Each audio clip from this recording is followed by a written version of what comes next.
Side ഡ്രോപ്സിലേക്ക് എല്ലാവർക്കും സ്വാഗതം. Class 7 science chapter 2 exploring substances acidic basic and neutral എന്ന ചാപ്റ്ററിൻ്റെ കുറച്ച് ടെക്സ്റ്റിലെ ക്വസ്റ്റ്യൻസ് നമുക്കിന്ന് ഡിസ്കസ് ചെയ്യാം. ഓക്കെ, അപ്പോൾ റെഡിയല്ലേ? ഓക്കെ, ഫസ്റ്റ് ക്വസ്റ്റ്യൻ നമുക്ക് നോക്കാം. A solution turns red litmus paper to blue. Excess addition of which of the following solution would reverse the change? എന്താണ് ക്വസ്റ്റ്യൻ ചോദിച്ചിരിക്കുന്നത്? ഒരു solution turns red litmus to blue ആണ് അല്ലേ? Red litmus പേപ്പറിനെ blue ആക്കണമെങ്കിൽ ആ സൊല്യൂഷൻ ഏതായിരിക്കും? നിങ്ങൾ തന്നെ പറയൂ. ബ്ലൂ എന്ന് പറയുമ്പോൾ ഞാൻ ഓർത്തിരിക്കാൻ പറഞ്ഞിട്ടുണ്ട്. ബ്ലൂ അപ്പോൾ എന്താണ്? ബേസ് ആണ് അല്ലേ? അപ്പോൾ റെഡ് ലിറ്റ്മസ് പേപ്പർ ബ്ലൂ ആകണമെങ്കിൽ ആ സൊല്യൂഷൻ എന്താണ്? ബേസ് ആണ്. ക്ലിയർ? അപ്പോൾ excess addition of which of the following, ഈ താഴെ കാണുന്ന ഈ തന്നിരിക്കുന്ന ഈ സൊല്യൂഷനിൽ ഏത് സൊല്യൂഷൻ ആഡ് ചെയ്താൽ ഈ ഭാഗം തിരിച്ച് റിട്ടേൺ ആയിട്ട് റെഡിലേക്ക് വരുമെന്നാണ് ചോദിച്ചിരിക്കുന്നത്. അപ്പോൾ റെഡ് ലിറ്റ്മസ് പേപ്പറിനെ ബ്ലൂ ആകുവാണെങ്കിൽ ആ സൊല്യൂഷൻ എന്തായിരിക്കും? ആ സൊല്യൂഷൻ ഒരു ബേസിക് സൊല്യൂഷൻ ആയിരിക്കും. അപ്പോൾ ബേസിനെ ന്യൂട്രലൈസ് ചെയ്യണമെങ്കിൽ, അതായത് ഇത് തിരിച്ചു കൊണ്ടുവരണമെങ്കിൽ നമ്മൾ എന്ത് ആഡ് ചെയ്യണം? അതെ, ആസിഡ് ആഡ് ചെയ്യണം അല്ലേ? ഓക്കെ അല്ലേ? അപ്പം നമുക്ക് തന്നിരിക്കുന്ന ഈ ഓപ്ഷനിൽ ഏതാണ് ആസിഡ് എന്നത് അതായിരിക്കും നമ്മുടെ ആൻസർ. വളരെ സിമ്പിളാണ് കേട്ടോ. അപ്പോൾ ലൈം വാട്ടർ എന്ന് പറയുന്നത് എന്തിന് എക്സാമ്പിളാണ്?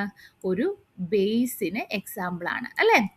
അതേസമയം ബേക്കിംഗ് സോഡ എന്താണ്? സെയിം ബേസ് ആണ്. വിനെഗറോ? വിനെഗർ ഒരു ആസിഡാണ് അല്ലേ?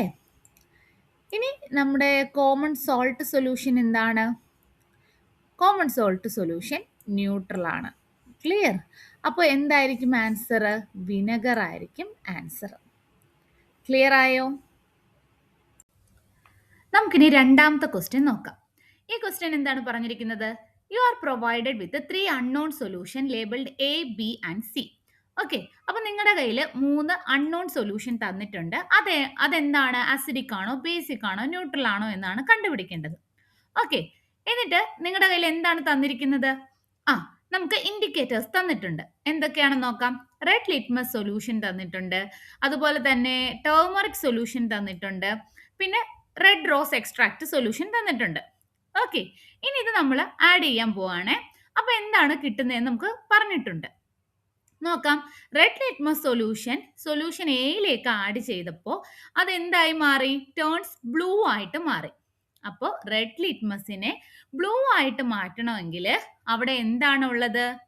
പറയൂ. അവിടെ ഉള്ളതാണ് ബേസ് ആണ് ഉള്ളത്. ക്ലിയർ ആയോ? പിന്നെ അടുത്ത എന്താണെന്ന് നോക്കാം. When A few drops of turmeric solution എങ്ങോട്ടാണ് ആഡ് ചെയ്യേണ്ടത്? സൊല്യൂഷൻ ബിയിലേക്ക് ആഡ് ചെയ്തപ്പോൾ ഇറ്റ് ടേൺസ് റെഡ് ആയി. അപ്പോൾ ടർമറിക് സൊല്യൂഷനെ റെഡ് ആക്കി മാറ്റണമെങ്കിൽ നമുക്കറിയാം, ടർമറിക് സൊല്യൂഷൻ എന്ന് പറയുന്നത് ഒരു നാച്ചുറൽ ഇൻഡിക്കേറ്റർ ആണ്. നാച്ചുറൽ ഇൻഡിക്കേറ്റർ കളർ ചേഞ്ചസ് സംഭവിക്കുമ്പോൾ അവിടെ എന്തായിരിക്കും ഉണ്ടാവുന്നത്? അവിടെ ബേസ് ആയിരിക്കും ഉണ്ടാവുന്നത്. ക്ലിയർ ആയോ? ഇനി അടുത്തത്, finally after adding a few drops of red rose extract. Red rose എക്സ്ട്രാക്റ്റും എന്താണ്? ഒരു നാച്ചുറൽ ആയിട്ടുള്ള ഒരു ഇൻഡിക്കേറ്റർ ആണ്. അതും എന്താണ് വരുന്നത്? അതിനും കളർ ചേഞ്ചസ് ഒരു മറ്റൊരു കളറിലേക്ക് ചേഞ്ച് ആയിട്ടുണ്ടെങ്കിൽ അവിടെ അതെന്താണ്? അതും ബേസ് ആണ്. അപ്പോൾ ഇറ്റ് ടേൺസ് ഗ്രീൻ കളറാണ് ഇവിടെ ഉണ്ടായിട്ടുള്ളത്. അപ്പോൾ അതും എന്താണ്? ബേസ് ആണ്. അപ്പോൾ നമുക്ക് based on the observation which of the following is correct sequence for the nature of the solution A, B and C? ഏതായിരിക്കും?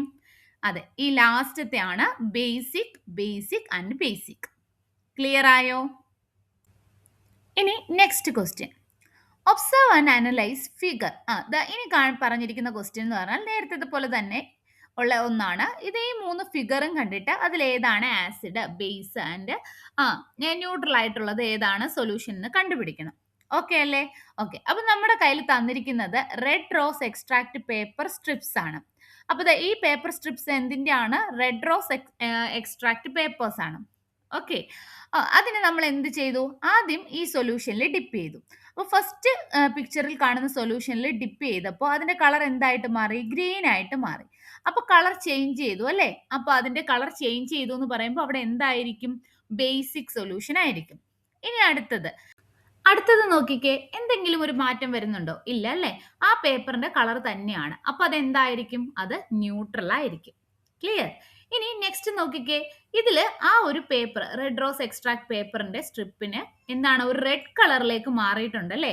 അപ്പോൾ റെഡ് കളർ അങ്ങനെ മാറിയിട്ടുണ്ടെങ്കിൽ റെഡ് റോസ് എക്സ്ട്രാക്ട് പേപ്പറിനെ റെഡ് കളർ ആക്കുന്നത് ആസിഡിക് സൊല്യൂഷൻ ആണ്. അപ്പൊ ഇതെന്താണ്? ആസിഡ് ആണ്. ക്ലിയർ ആയല്ലോ? ഓക്കെ. ഇനി നമുക്ക് അടുത്ത ക്വസ്റ്റ്യൻ നോക്കാം. ഈ ക്വസ്റ്റ്യനും അതുപോലെ തന്നെ ഒരു ക്വസ്റ്റ്യൻ ആണ്. A liquid sample from the laboratory was tested using various indicators. അതിൻ്റെയാണ് ഈ താഴെ കൊടുത്തിരിക്കുന്ന ടേബിളിൽ കൊടുത്തിരിക്കുന്നത്. ഇൻഡിക്കേറ്റർ ഏതാന്ന് കൊടുത്തിട്ടുണ്ട്, അതിന്റെ ചേഞ്ച് എന്താന്ന് കൊടുത്തിട്ടുണ്ട്. ഓക്കെ, നിങ്ങൾ എന്താണ് അത് ഇതുപോലെ തന്നെ അതിന്റെ നേച്ചർ എന്താന്ന് ഐഡന്റിഫൈ ചെയ്യുക. ഓക്കെ ആണല്ലോ? അപ്പോൾ ഇൻഡിക്കേറ്റർ ഏതാണ്? ആദ്യത്തെ ഇൻഡിക്കേറ്റർ ആണ് റെഡ് ലിറ്റ്മസ് പേപ്പർ. അപ്പോൾ red litmus paper no change ആണ് കാണിക്കുന്നത്. ഓക്കെ, അപ്പോൾ red litmus paper no change കാണിക്കണമെങ്കിൽ അവിടെ എന്തായിരിക്കും ആ സൊല്യൂഷൻ? ആ സൊല്യൂഷൻ ഒരു ആസിഡ് ആയിരിക്കും അല്ലേ?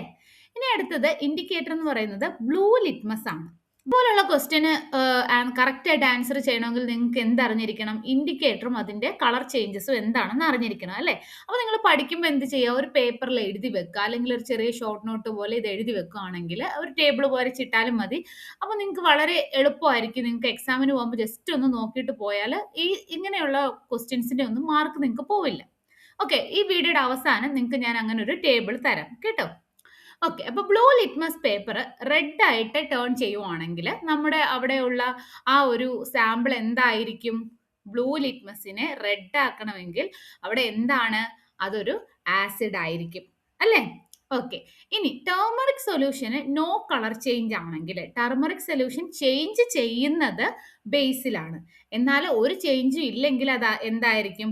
അതൊരു ആസിഡോ അല്ലെങ്കിൽ ന്യൂട്രലോ ആയിരിക്കും. അപ്പൊ ഇത്രയും ആസിഡ് ആയതുകൊണ്ട് ഇതെന്താണ്? അപ്പോൾ ഈ സാമ്പിൾ എന്താണ്? ഒരു അസിഡിക് ആണെന്ന് നമുക്ക് പറയാം. അസിഡിക് സൊല്യൂഷൻ ആണെന്ന് പറയാം. ഓക്കെ, ഇനി ഞാൻ നിങ്ങൾക്ക്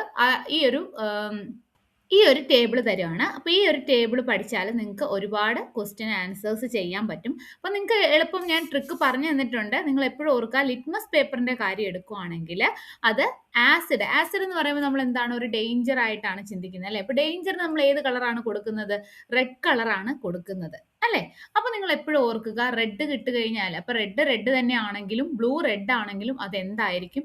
ആസിഡ് ആയിരിക്കും അല്ലേ? പ്രത്യേകിച്ച് കളർ ചേഞ്ചസ് ഒന്നുമില്ല. എടുക്കുന്ന സെയിം ലിറ്റ്മസ് പേപ്പർ ആണെങ്കിൽ അത് ന്യൂട്രൽ ആയിരിക്കും. ക്ലിയർ ആയോ? ഇനി എന്താണ്? റെഡ് ലിറ്റ്മസ് പേപ്പർ ബ്ലൂ ആയാലും ബ്ലൂ തന്നെ ആയാലും, അതായത് ബി എന്ന് ഓർത്താൽ മതി, അത് എന്താണ്? ബേസ് ആണ്, ബ്ലൂ ബേസ്. ക്ലിയർ ആവുന്നുണ്ടല്ലോ?